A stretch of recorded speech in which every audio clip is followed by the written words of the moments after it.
Do you know which organ is called the second brain? The correct answer is the intestine. It has a huge number of nerve endings. Only the brain has more nerve endings than the intestine. That's why the intestine directly influences our mood and sensations.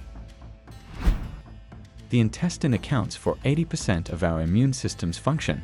It also produces 95% of serotonin, the key happiness hormone that affects our mood. Often, we harm our intestines ourselves through improper diet, lifestyle, and habits. In this video, I've compiled habits that need to be abandoned. Watch the video to the end. It will be very useful and interesting. The first thing that harms our intestines is processed meat. You should avoid processed meat such as sausages, cold cuts, bacon, and so on. This meat undergoes a specific processing and contains a large amount of nitrosamines, highly dangerous substances that lead to the development of colorectal cancer. Besides nitrosamines, processed meat contains a significant amount of other harmful substances, such as trans fats. Worldwide, public organizations are advocating for their ban or mandatory labeling of products containing trans fats. Processed meat also contains many additives, preservatives, flavor enhancers, thickeners, and stabilizers, some of which can be harmless, while others are harmful. Strong alcohol. There's a commonly accepted recommendation from dietitians and doctors that one can consume up to 20 grams of pure alcohol, roughly equivalent to a beer or a glass of wine. This doesn't mean it's healthy. It means that exceeding this limit leads to exponentially increasing problems. Our intestines don't like strong drinks.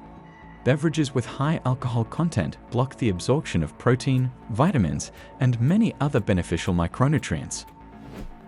The next point may disappoint many: fried meat. Overly fried meat puts a considerable strain on the intestines, liver, gallbladder, and stomach. Digesting fried meat is challenging, an energetically costly process for the body. Therefore, its digestion and absorption are prolonged, negatively impacting the mucous membrane of the intestine, leading to inflammatory processes and pathological condensations. Prolonged overconsumption of well-done red meat contributes to the development of colorectal cancer. It is recommended to choose white meat, such as chicken or turkey, and also consume fish. It's not necessary to fry them. Baking or steaming is a much healthier alternative. The next point is neglecting fiber. A healthy person needs to consume at least 30 to 40 grams of fiber per day. Fiber has a crucial impact on our intestines. What is fiber? It's rigid plant fibers. When we eat them, they enter the intestines, positively irritating its walls, making it work and move the food further. When we consume too little fiber, food in our intestines can stagnate, leading to the fermentation of products in the intestines and causing serious problems if neglected throughout life.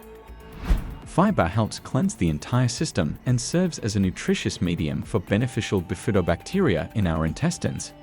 Consume more vegetables and fruits. The next point is stress. When we experience stress, special stress hormones, primarily cortisol and adrenaline, are released into our bodies.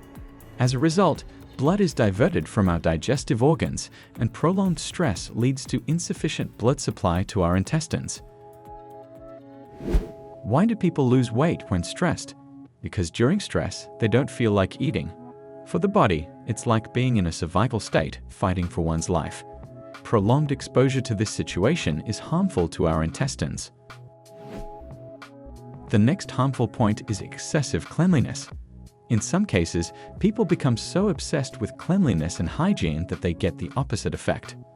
Those who wash their hands 50 times a day and wipe all surfaces with alcohol wipes not only kill harmful bacteria, but also those bacteria that are beneficial to our body and contribute to its immunity.